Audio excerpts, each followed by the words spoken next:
Bahkan dari untungnya saja sudah bisa mencukupi kehidupan kita sehari-hari. Siapkan meja di depan teras. Kita pajang sosis-sosis yang kita jual. Oke, assalamualaikum warahmatullahi wabarakatuh. Jumpa lagi di channel Toko Sembako Talita. Salam bakul mania. Oke, di video kali ini saya akan membagikan tips cara berjualan atau memulai usaha sosis bakar dan sosis goreng. Berjualan sosis atau aneka frozen food lainnya menjadi salah satu jajanan yang paling banyak digemari oleh kaula muda dan anak-anak.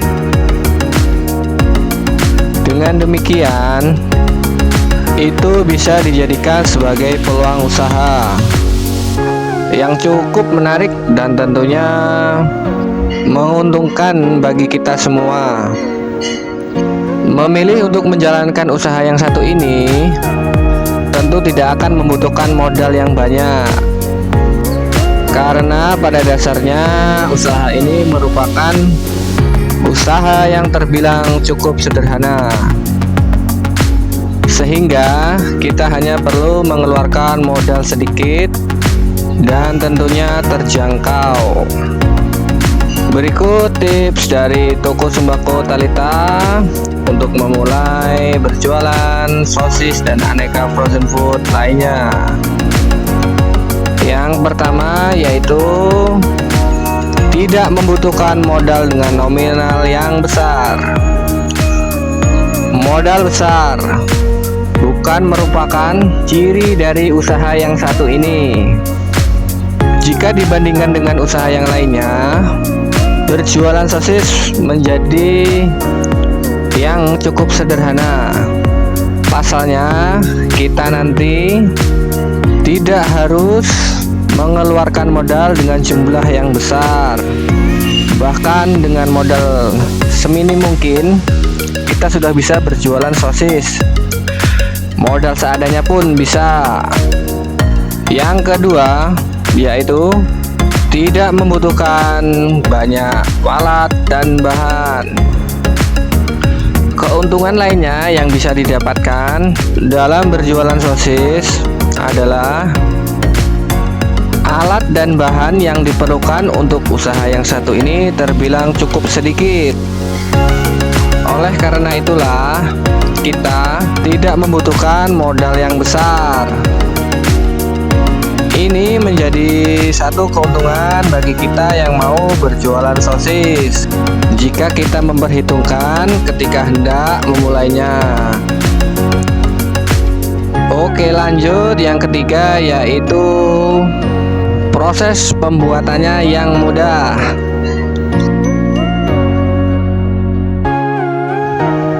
Dalam melakukan proses pembuatan atau pengolahan, sosis juga bukan merupakan bahan yang sulit didapat atau dibuat. Kita hanya perlu membelinya langsung ke pasar dengan modal seadanya saja, sudah bisa melakukan usaha yang satu ini. Saus atau bumbu yang diperlukan sekalipun tidak akan banyak dan beragam. Kita hanya perlu menyiapkan dan menyesuaikan ketika hendak memulainya. Lanjut, yang keempat yaitu persentase keuntungan bulanan cukup menguntungkan. Setelah tahu penjelasan sebelumnya, keuntungan materi yang bisa kita dapatkan terbilang sangat menguntungkan. Kita bisa menghitung keuntungan tersebut sebagai hasil bersih dari perhitungan penjualan dan modal yang kita keluarkan. Bahkan banyak orang yang mengatakan, termasuk saya, jika keuntungan materi yang didapatkan dari berjualan sosis sangatlah besar. Bahkan dari untungnya saja sudah bisa mencukupi kehidupan kita sehari-hari jika kita benar-benar tekun dalam menjalankan usaha yang satu ini. Oke, yang kelima yaitu banyak penggemarnya. Banyak anak-anak muda maupun anak kecil yang sangat gemar atau menyenangi makanan yang satu ini. Selain rasanya yang lezat, proses pembuatannya juga tidak terlalu sulit. Tentu saja hal ini akan cukup menguntungkan bagi kita yang akan menjualnya. Setelah mengetahui tips-tips tersebut, langkah pertama yang harus kita lakukan yaitu menyiapkan bahan dan alat. Yang pertama, kita harus menyiapkan kompor. Kompor bisa kita ambil dari dapur saat kita berjualan. Nanti kalau sudah tutup, bisa kita kembalikan ke dapur lagi. Tidak usah beli, cukup yang di rumah saja untuk meminimalisir modal yang besar. Yang kedua yaitu kita siapkan wajannya. Wajan bisa kita ambil di dapur juga, nggak usah yang besar-besar, yang kecil saja sudah cukup. Jika nanti sudah ada modal lagi, kita baru bisa membeli alat panggangnya untuk sosis bakar. Yang ketiga, kita siapkan minyak, lalu saus, terus kecap. Jika ingin menambah mayones tidak apa-apa, kalau tidak usah juga tidak apa-apa. Beli secukupnya saja bahan-bahan tersebut, secukupnya saja, jangan terlalu banyak. Jika mau banyak juga tidak apa-apa, tapi saya sarankan sedikit saja agar uang yang lain bisa untuk membeli bahan yang lainnya. Lanjut, langkah selanjutnya kita membeli sosis di pasar. Secukupnya saja, tapi dengan beragam aneka bentuk dan rasa. Ada sosis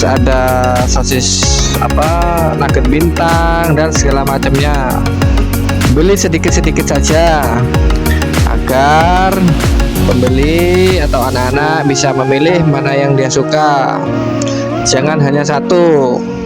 Kalau hanya satu kurang menarik. Jika sosis dan frozen food lainnya sudah terbeli, kita tinggal mencari tusukan sate. Itu pun jika kalian sudah ada alat panggangnya. Jika belum, cukup sosis saja, tusuk satenya nanti ketika alat panggangnya sudah kalian beli. Ketika alat dan bahan semuanya sudah terkumpul, siapkan meja di depan teras atau di dalam rumah juga bisa. Cuman kalau di dalam rumah tidak kelihatan, lebih baik di depan rumah atau di teras. Kita pajang sosis-sosis yang kita jual. Kalau bisa kita tambah lagi dengan berjualan marimas atau teh sisri atau segala macam. Untuk anak-anak yang jika kehausan atau kepedesan bisa membeli es tersebut. Kita hanya perlu membeli bahan-bahannya di pasar seperti marimas, teh sisri, pop ice, dan yang lainnya. Kita hanya menambahkan es batu yang ada di dalam termos. Oke, mungkin itu saja tips dari toko sembako Talita. Semoga bermanfaat. dan selalu berdoa agar usaha-usaha kita selalu lancar, dimudahkan rezekinya. Amin ya rabbal alamin. Mungkin awal-awal berjualan akan terasa kaku atau malu. Pesan saya, hilangkan rasa itu dan coba belajar terus setiap hari terus belajar agar usaha ini bisa berkembang. Jangan pikirkan apa kata orang lain. Kita hanya perlu fokus dengan usaha yang kita jalankan. Insya Allah bisa berkembang dan menambah jualan-jualan yang lainnya seperti yang saya lakukan. Oke, cukup sekian. Yang baru hadir jangan lupa subscribe, like, komen, dan share video ini agar teman-teman yang lain bisa mengikuti atau mempelajari cara untuk memulai bisnis usaha jualan sosis. Oke, terima kasih. Saya akhiri. Wabillahi taufiq wal hidayah. Wassalamualaikum warahmatullahi wabarakatuh. Salam bakul mania.